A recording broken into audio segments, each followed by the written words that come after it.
ഈ elephant grey എന്ന് പറയുന്ന കളർ ഭയങ്കര എലഗൻ്റ് ആണ് അല്ലേ, നല്ല ക്ലാസ് ആയിട്ടുള്ളൊരു കളറാണ്.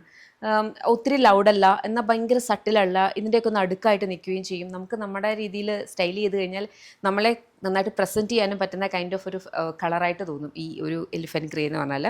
അപ്പം ഇന്ന് നമുക്ക് ഉണ്ടായിരുന്ന ഒരു പർട്ടിക്കുലർ പ്രോഡക്റ്റാണ് ഇതെന്ന് പറഞ്ഞു കഴിഞ്ഞാൽ. ഇത് ടസർ ചന്തേരിക്കകത്ത് വന്നിട്ടുള്ള ബ്യൂട്ടിഫുൾ ആയിട്ടുള്ള 3 പീസ് സെറ്റാണ്.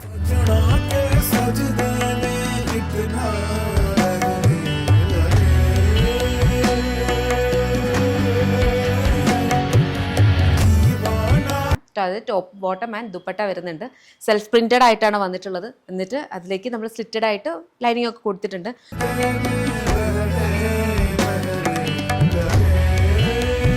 ദുപ്പട്ടയാണ് ഇതിൻ്റെ ഹൈലൈറ്റ് എന്ന് പറഞ്ഞാൽ കേട്ടോ. കാരണം ബോഡിയിലേക്ക് വേറെ കൂടുതൽ കളേഴ്സ് ഒന്നും വരാതെ ഈ ദുപ്പട്ടയ്ക്കകത്തേക്ക് അജ്രക് ഇൻസ്പയർഡ് ആയിട്ടുള്ള ബ്യൂട്ടിഫുൾ ഒരു പ്രിൻ്റാണ് വന്നിട്ടുള്ളത്. നല്ല ലോങ് ആൻഡ് വൈഡ് ആയിട്ടാണ് ആ ഒരു ദുപ്പട്ട വന്നിരിക്കുന്നത് വിത്ത് ടാസിൽസ് ഒക്കെ.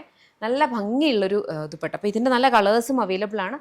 ഇത് ഒരു ലക്സ് കാറ്റഗറി വരുന്നതാണ് കേട്ടോ. നമ്മുടെ യമ്മിയുടെ ലക്സ് കാറ്റഗറിയിലേക്ക് വന്നിട്ടുള്ള ബ്യൂട്ടിഫുൾ ആയിട്ടുള്ള സെറ്റാണ്. കംപ്ലീറ്റ്ലി സ്റ്റിച്ച്ഡ് ആയിട്ട് ഈ ഒരു പ്രൈസിൽ അബ്സല്യൂട്ട്ലി വർത്താണ്. കളേഴ്സ് നോക്കിയിട്ട് നിങ്ങൾക്ക് ഇഷ്ടപ്പെടുവാണെങ്കിൽ വെബ്സൈറ്റ് അല്ലെങ്കിൽ ആപ്പ് ത്രൂ ഓർഡേഴ്സ് പ്ലേസ് ചെയ്യാം.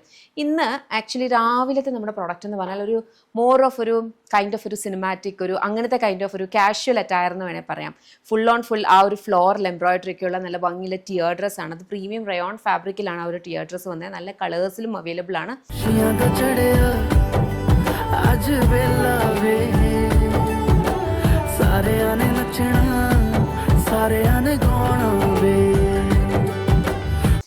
കണ്ടിട്ടില്ലെങ്കിൽ ഒന്ന് ചെക്ക് ചെയ്ത് നോക്കണം. നമുക്ക് അങ്ങനത്തെ കൈൻഡ് ഓഫ് ഈവൻറ്റ്സോ അങ്ങനത്തെ കൈൻഡ് ഓഫ് ഔട്ടിങ്സോ ഗ്യാതറിങ്സോ ഒക്കെ വരുമ്പോൾ ഇടാനായിട്ടൊരു ബെസ്റ്റ് ആയിട്ടാണ് കേട്ടോ.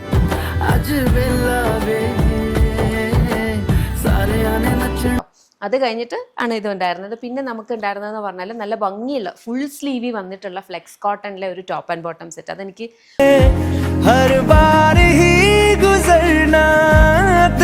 ഭയങ്കരമായിട്ട് ഇഷ്ടപ്പെട്ടു. ഭയങ്കര ക്ലാസ് ആയിട്ടുള്ളൊരു അറ്റയർ ആയിട്ട് എനിക്ക് തോന്നി. രണ്ട് കളേഴ്സിലായിരുന്നു അത് അവൈലബിൾ കേട്ടോ. ബ്യൂട്ടിഫുൾ ആയിട്ടുള്ളൊരു സെറ്റ് ഐ വുഡ് സേ. പിന്നെ അത് കഴിഞ്ഞിട്ട് 6-ന് നമുക്കൊരു കൈൻഡ് ഓഫ് ഒരു ഡ്രസ്സായിരുന്നു. വളരെ കംഫർട്ടബിൾ ആയിട്ട് നമുക്ക് വെയർ ചെയ്യാവുന്ന കൈൻഡ് ഓഫ് ഒരു ഡ്രസ്സാണ് വന്നത്.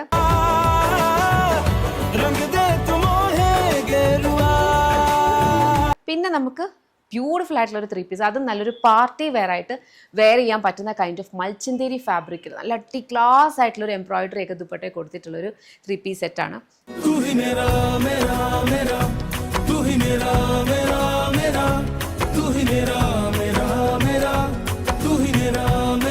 അപ്പോൾ ഇതൊക്കെ ഡിഫറെൻറ്റ് ഡിസ്പാച്ചസ് ഒക്കെയാണ് വരിക. അപ്പോൾ അതിൻ്റെ ഡീറ്റെയിൽസ് നമ്മുടെ ഓരോ പ്രോഡക്റ്റിൻ്റെയും ഡിസ്ക്രിപ്ഷൻ ഉണ്ടാവും, വെബ്സൈറ്റിലുണ്ടാവും. അതേപോലെ തന്നെ നമ്മുടെ മെഷർമെൻറ്റ്സും എല്ലാം വെബ്സൈറ്റിൽ അവൈലബിൾ ആണ്. ക്രോസ് ചെക്ക് ചെയ്തിട്ട് കംഫർട്ടബിൾ ആയിട്ടുള്ള രീതിയിൽ വേണം നിങ്ങൾ ഓർഡേഴ്സ് പ്ലേസ് ചെയ്യാൻ കേട്ടോ. കാരണം നമ്മൾ ഡെയിലി ഇത്രയും വീഡിയോസ് ഇടുന്നതാണ്. ഇത്രയും പുതിയ പ്രോഡക്ട്സ് പല ഡിഫറെൻറ്റ് പാറ്റേൺസിൽ പല ഡിഫറെൻറ്റ് കാറ്റഗറീസിൽ ഫാബ്രിക്കിലും ഒക്കെയാണ് കൊണ്ടുവന്നിരിക്കുന്നത്. അപ്പോൾ അതിൻ്റെ ഡിസ്പാച്ചസും നമ്മുടെ ഫാക്ടറി സ്കെഡ്യൂൾ അനുസരിച്ചായിരിക്കും. ചെക്ക് ചെയ്തിട്ട് ഓക്കെ ആണെന്നുണ്ടെങ്കിൽ ഓർഡേഴ്സ് പ്ലേസ് ചെയ്യുക. പിന്നെ നമുക്ക് വാട്സാപ്പ് സെയിൽസ് ഇല്ല. ഏതെങ്കിലും ഒരു ഗ്രൂപ്പിൽ അല്ലെങ്കിൽ ഏതെങ്കിലും ഒരു പേജിൽ നമ്മുടെ വീഡിയോസ് കണ്ടിട്ട് അവിടെ വാട്സാപ്പ് ചെയ്തിട്ട് വന്നിട്ട് ഇവിടെ ഫേക്ക് എന്ന് ചെയ്യുന്നത് പ്ലീസ്, അതിൽ കാര്യമില്ല എന്നറിയാമെങ്കിൽ പോലും അതെനിക്ക് മനസ്സിലാകും. കസ്റ്റമറിൻ്റെ ഒരു ഫീലിംഗ് ആണ്, അല്ലെങ്കിൽ അത് എന്തോ ആയിക്കോട്ടെ. പക്ഷേ നമ്മുടെ പേജിൽ അതിങ്ങനെ കാണുമ്പോഴത്തേനും ഇറ്റ് ഗീവ്സ് നെഗറ്റീവ് ഇമ്പാക്ട്. നമുക്കത് കാണുമ്പോഴത്തേനും ഒരു ചെറിയൊരു വിഷമം, അത്രയേ ഉള്ളൂ. ചുമ്മാ വന്നിങ്ങനെ ഫേക്ക് എന്ന് കുറേ കാണുമ്പോഴേ when we are not fake, അതാണ് ഞാൻ ഉദ്ദേശിച്ചത്. അപ്പം നിങ്ങൾ പ്ലീസ് ശ്രദ്ധിക്കുക, നമുക്ക് വാട്സാപ്പ് സെയിൽസ് ഇല്ല. നമുക്ക് വെബ്സൈറ്റ് അല്ലെങ്കിൽ ആപ്പ് ത്രൂ മാത്രമാണ് ഓർഡേഴ്സ് പ്ലേസ് ചെയ്യാൻ പറ്റുക. ഓക്കെ, അപ്പോൾ അത്രയേ ഉള്ളൂ. Thank you.